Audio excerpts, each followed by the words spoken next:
Good evening, good afternoon, good morning, whenever you are, wherever you are. We're glad you're here, right here on Crane Durham's Nothing But Truth. God loves you. He created you, and you are worth it. I'm a disciple saved by grace. I need all of it. As my wife, Katharine, is joining us, and she is one half of Nothing But Truth. She does a lot of the behind the scenes stuff because I'm so technically wizardly. So I need help with a whole host of things, not just that. And part of it's content. And so I thought, why not have Katharine come on and we can talk about some of the things that we talk about off camera. Yeah. So welcome. Welcome. So one of the things that we've been talking about, obviously, right now has been Israel and the horrific attack that occurred. It's horrible. I can't even imagine for so many, for us personally. My parents were headed over there. They were supposed to leave on the Thursday after the attack that we woke up to on Saturday morning. And they have been involved for many years with a wonderful program, JH Israel.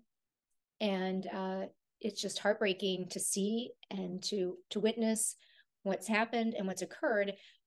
But I have been astonished too that it's not been black and white, the response to the horrible, vicious terrorist attack.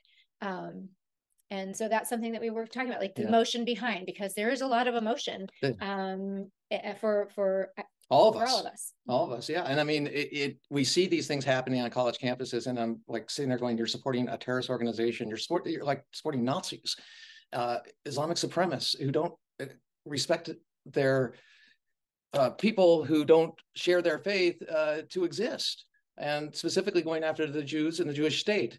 I really don't see the anti-Zionism being that far apart. I think, as Jonah Goldberg said, they occupy, in the Venn diagram, the circles come together and are sharing a lot there. And it really is frightening for our Jewish friends. And what can we do? What can we do to show support? And if you study history, and I believe in that, because if you apply context and therefore you don't get conned by the text, you're going to learn that, one, we live in the greatest country ever, and we're built on Judeo-Christian foundation, and it's beautiful. It respects all faiths and that understanding. The other thing is, with Israel, you realize, I mean, founded upon and from their founding, they've been attacked. And anytime they've given land for peace or asked for peace and made agreements or worked toward that, they've been attacked by their enemies. So Hamas, my point is, this is pretty easy stuff. This is not a challenge when it comes to seeing the difference between good and evil. You can say Hamas evil and Israel good. Hamas. And if you, good, evil, a lot of emotion on college campuses. I want to talk to those people, but I don't think they'll listen. And I would go so far as to say it's not just the college campuses. Mm-hmm. I would go so far to say that subtly, there's just a little bit of, we don't want anyone to get hurt. We don't want anyone to be harmed.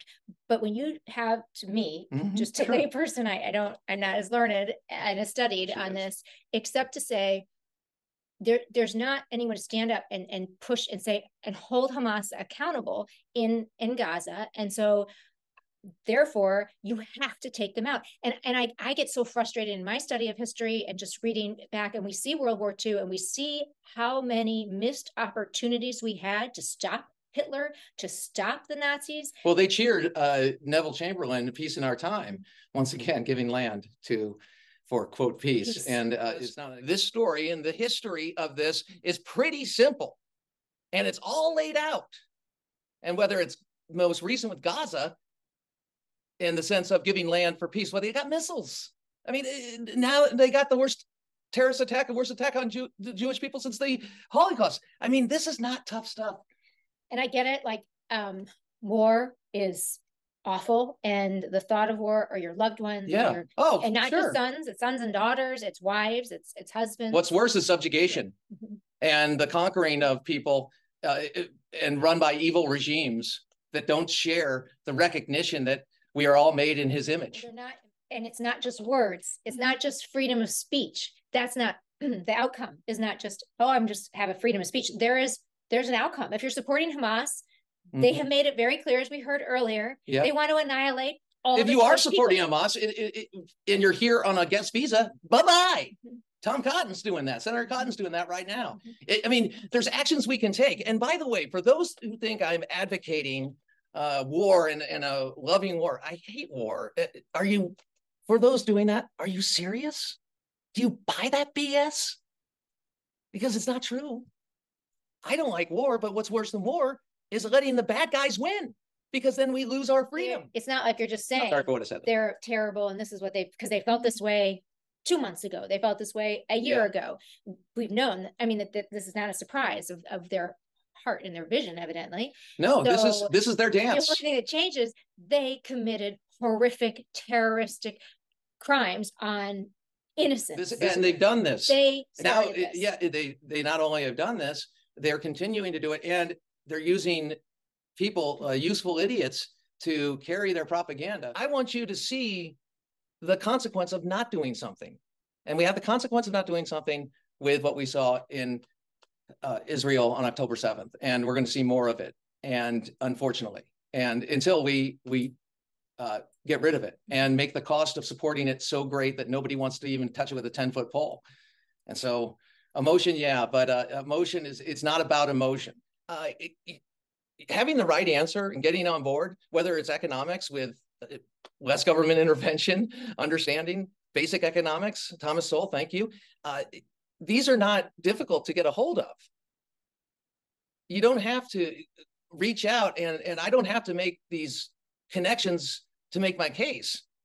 If you can't understand how Ukraine is a part of Israel and good versus evil, and understanding what happens when we retreat after we make agreements, mutual defense, with the Budapest Memorandum, when Ukraine got rid of its nuclear weapons, we stand by our obligations. And then people say, why don't people stand up with America? Because if we sit there and say we're going to pull out, then their people get slaughtered. And so if we have an obligation, we do it. We do it also because it protects the world that we've been given. Being leader of the free world has so many benefits. And I am not talking about going and spending blood and treasure, which is a lot less worth. Blood is the main thing, but there are ways to advance an agenda, to support our allies, and to do the right thing. And I don't think we can retreat from it. We didn't retreat from it in the Reagan era, and we won the Cold War.